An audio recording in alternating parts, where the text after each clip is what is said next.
Welcome to 9 to Thrive, Lead Generation Uncovered with myself, Nikki Williams, business mentor, and Laura Bernetti, or Burnett, as she's known to other people, tech geek and email marketing extraordinaire. And we're from the Thrive Business Academy. Laura and I are both passionate about letting you know about the truth about online business and support your lead generation, growth, and income. And today we are talking about the biggest mistakes you can make with your lead magnets. Now, lead magnets are just a little cover what a lead magnet is. What you're doing is you're making something to magnify those people and magnetize them back into your email list, so then you can nurture them on an email list. Okay, but there are so many little blips along the way that might catch you out, so we're going to tell you the biggest mistakes, and you may say put your hand up to one of them or several of them, or if you've done none at all, you've probably done our email marketing made easy course. So and you get a big tick. So, and when we talk about lead magnets, we mean things like your ebooks, your checklists, anything someone gives you an email for in order to get something in return, technically the lead magnet. And yeah, that could be a quiz, that could be a challenge, a 5-day challenge, it could be a masterclass. So there are so many underneath that lead magnet umbrella. Okay, so what we're talking today is sort of we're thinking about the smaller, lower level lead magnets rather than the really big ones. Because if, for example, you're putting out a challenge, well, naturally you should be promoting that challenge effectively. But let's wait and see. So the first one is identifying who your lead magnet is for, because there is no point making this beautiful lead magnet or this wonderful quiz if you don't know who you are focusing it on and what problem you are solving. So it's really, really important to know who you're going to be trying to attract. Okay, that means you have to have a real understanding of the sort of person that you love to work with. So if you are a new business and you're not quite sure yet, you have to pick somebody you think is the most perfect person to work with, that one person, and just focus on that initially. As you grow, then you can get a little bit wider, but initially with your lead magnets, you have to really hone down about what problem you are solving and for whom, so that your lead magnet matches their needs. Okay, because if you start really high value and making sure that it's spot on at the start, then you'll know you're bringing in really good quality leads into your email marketing, and then you're higher likelihood of converting them. Over to you, Laura. You're waiting for some nice input from me, aren't you? But no, I am. 100%. So in my other business, we create a lot of lead magnets for other people. And one of the first questions on our onboarding form is, who is your target audience? Who is it who's going to be reading this? And that just helps, not just with the lead magnet, but it helps with creating like the landing page as well, and the emails that go with it, because you can make sure you're using the language that they're going to understand. And I always remember, when you're thinking about your target audience, to always remember talking their language. So if I created a lead magnet about email marketing and I'm talking about how to improve your open rates in email marketing, well, that's probably wrong, because actually they might not even know what an open rate is. So we need to go back to think about what stage are they at right now, your target audience. Oh, that's a really good point, actually, thinking about where they are on their journey. So, that is another bigger sort of subject to talk about, but that's a really important one. And also it's relevant to the images you're using in your lead magnets, etc. Because if you're talking about menopausal women and you've got an 18-year-old in a bikini, it's not going to match up, and it's going to put off your ideal audience. So if you've really got to be ensuring that what you're saying, the language you use, the images you use, and even the design that you're using is relevant to your target audience. So offering low quality, irrelevant content. So that is what we were talking about just now, matching them at the place they are at. One problem, one solution, and really offering, we always talk about insane value, but it really does work when you offer incredible value to your target audience. You get more quality signups.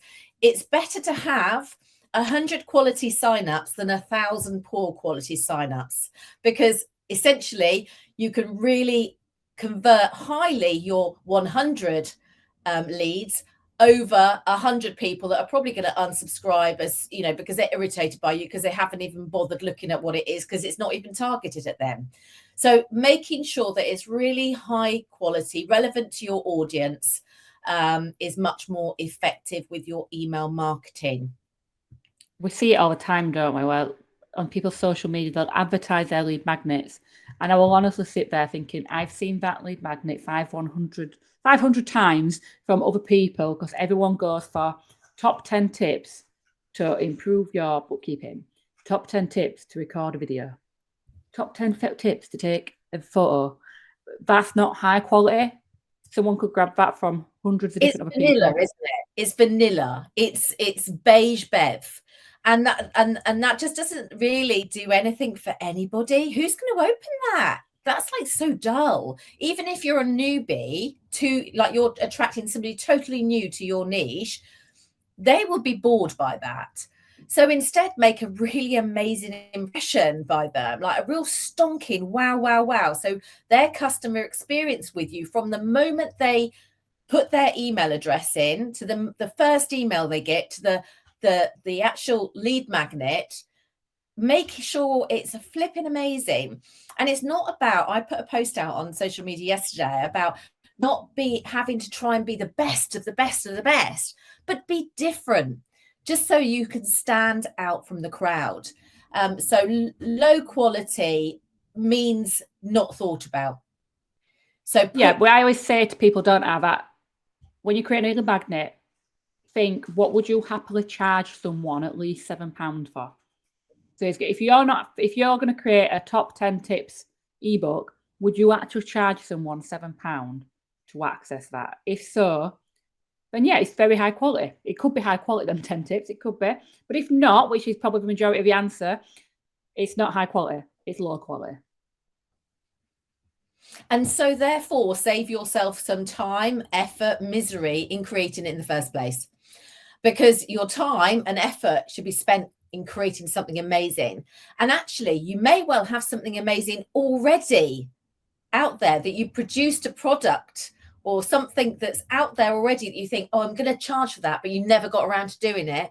Get using it. You can charge for it at a later date. We've done that many times over, where we offer a really high, insane value, actually, lead magnet, such as a toolkit, which is worth a huge amount of money, but we offer it for a short period of time, and then we put the price tag on it and we sell it after that. And it works incredibly well. In fact, one of our members has done just that.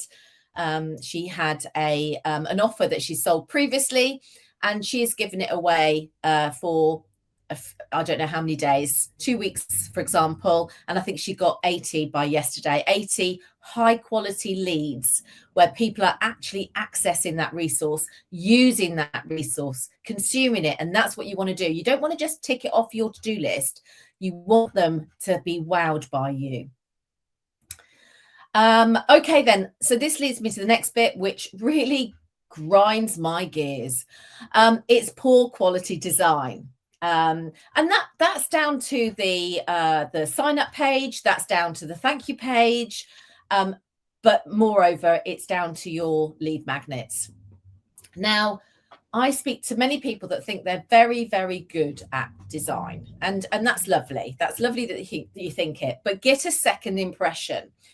And don't get a second impression from your mother or your partner or your brother. Okay, get a second impression from somebody that's going to be honest, because that's what counts. There's no point me, blowing, I don't know what the saying is, but it's probably totally inappropriate for a podcast. But there's no point me saying, oh, that's lovely, send it out, when actually it's going to give a really, really bad impression. they're going to literally not going to open it. They're going to think poorly of you. So make sure everything you do is simplified and classy and nice. Sometimes with design, and especially with tools such as Canva, you can put too much because so much is accessible. There's so many lovely things. There's so many elements, so many colors, so many gold and glitter and all of this jazz that you think you can use it all. But I would say less is more. Would you agree, Laura, with that? Especially with, you know, your sign up pages and things. Oh, yeah, that's my little bugbear, isn't it? How many times do I talk about padding? Yes, that's it. More space, Constant. more space, she shouts. We need more space. But it is the design. I'll admit, when I first started in business, I would have started in the world of, well, whatever, I've ticked it off my to-do list. It's done. Who cares what it looks like? It's out there. Happy days. And then also I've been in business more and been in business longer. Actually, the design does matter. It doesn't have to be perfect. I will never say anything has to be perfect.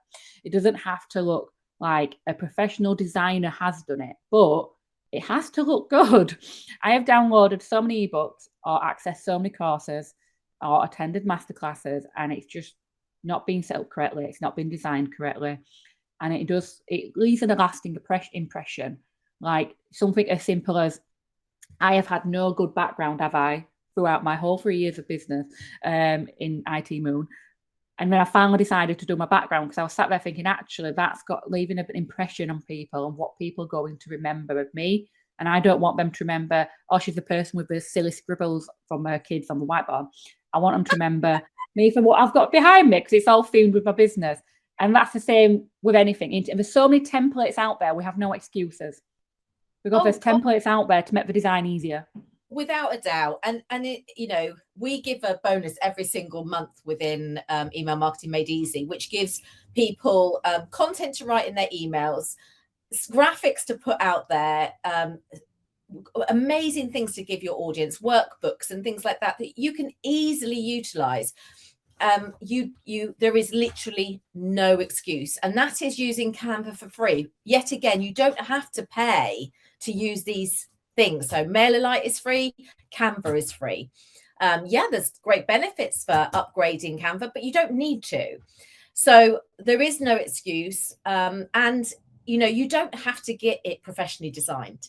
There is no need to spend that money when you don't need to. But if you want to, if you've got the finances, of course, do it. So remember, if you're not sure, if you think, oh, this is great, but you haven't asked somebody, ask somebody. We have our 2 memberships, and we regularly say, please put it in the membership. Ask for members' feedback, because getting honest feedback is the best thing you can do for your business, and especially at the start of your customer journey. And then there's, I would say as well, is be open to criticism, because I've seen a lot of people ask for feedback on things, and you can tell straight away that when some bad feedback comes in, the horns go up. No, do not agree, do not happy. No, not doing that. And if I've learned one thing from Nikki, it was to listen to others and, you know, take in their feedback. It doesn't mean you have to do it. You don't have to do it, but take it in and accept that feedback. And it's making sure, like for us, we would give each other feedback. We give our members feedback, and we're always doing it for one main reason, for the benefit of that business, to increase the leads, to make it better. So it's never, ever a personal thing. It's always to become better than you are, and make you as good as you could be.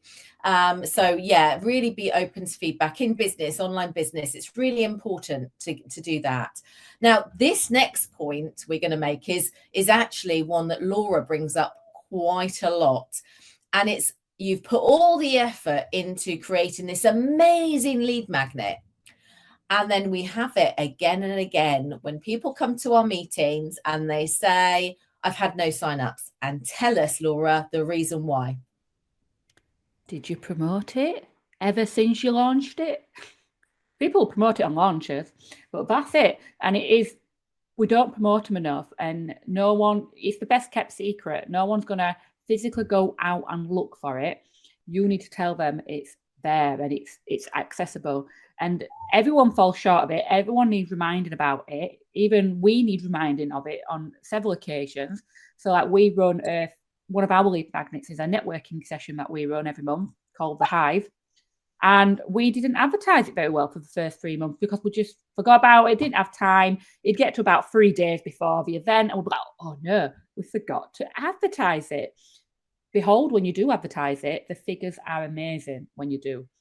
So it's all about just remembering to put it out there. Remember, not everyone's seen your post. So you might have posted about it for a week, and then I guarantee you probably 2% of your audience saw it. So, what about all them new connections you've made? So if you're connecting with people daily on social media, you're not giving them an opportunity to have it. And then there's a lot more ways you can promote it, but I'm not going to go in depth on them because I know we're covering in our next episode more ideas around promoting your email list. So they'll be covered in that one. So you'll obviously have to just wait for the next episode. But definitely you need to promote it more because it's just not done and it needs to be done. Yeah.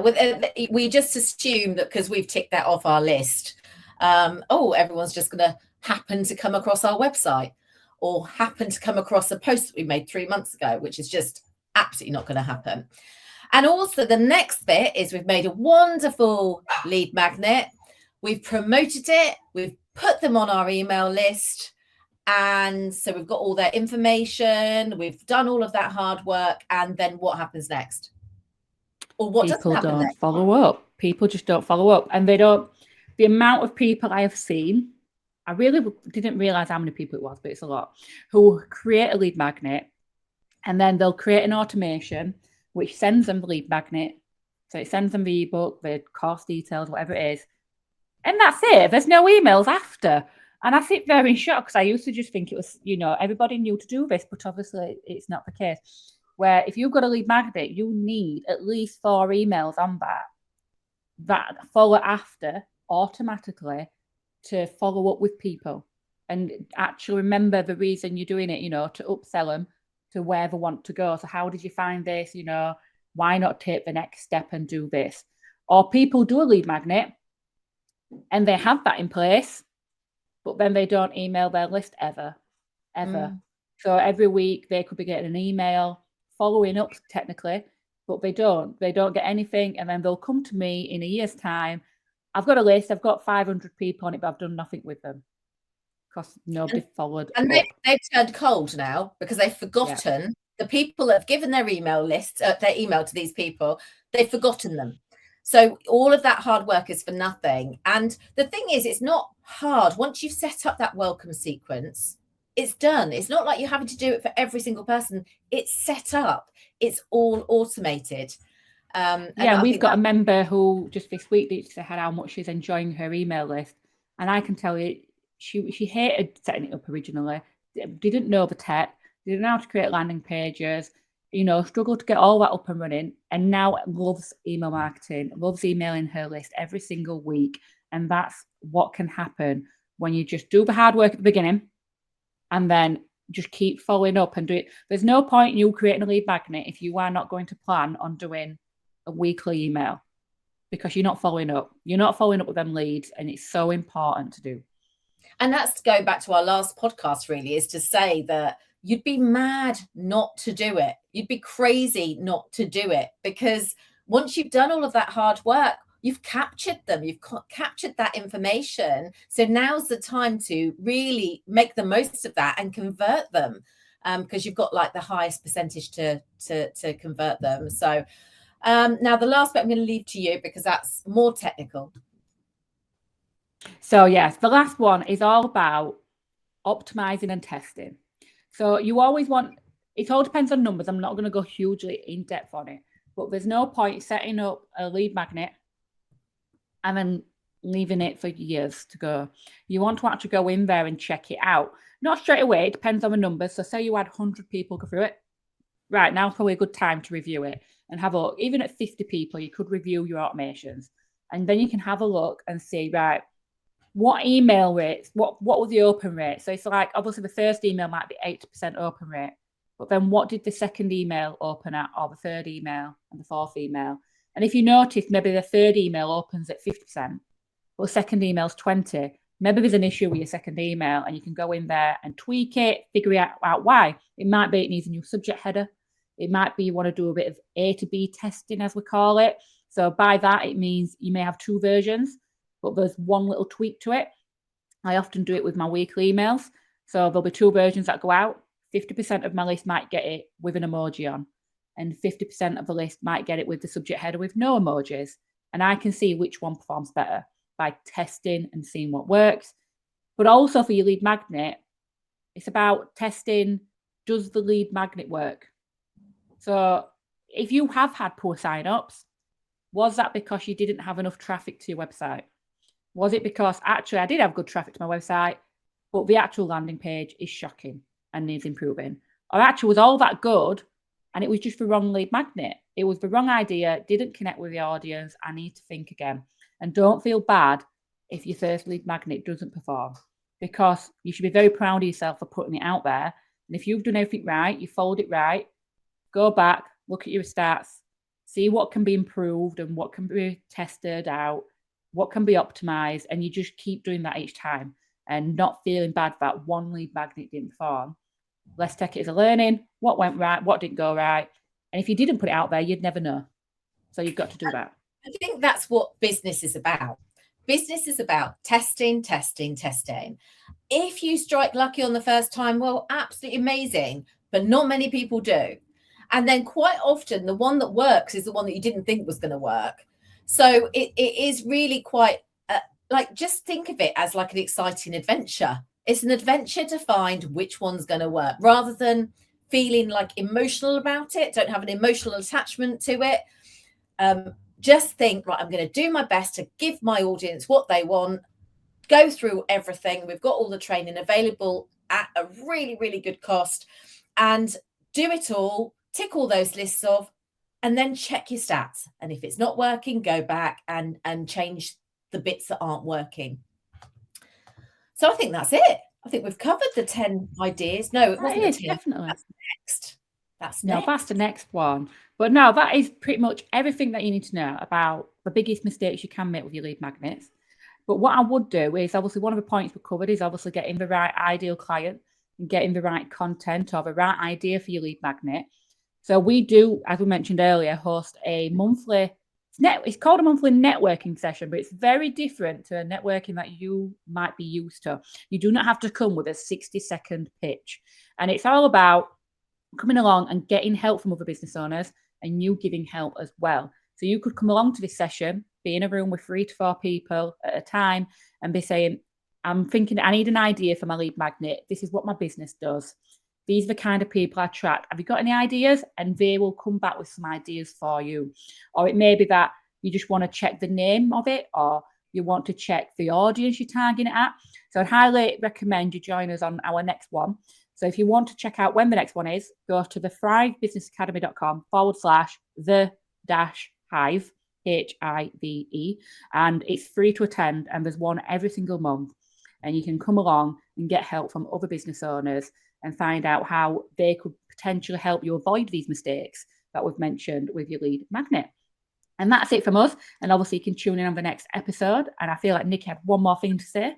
No, I just wanted to say, because as soon as you mention networking, some people think, oh no, I can't possibly do it. A lot of people that work online are introverts, so they don't want to do that. What I can say is, you can already tell we're really relaxed.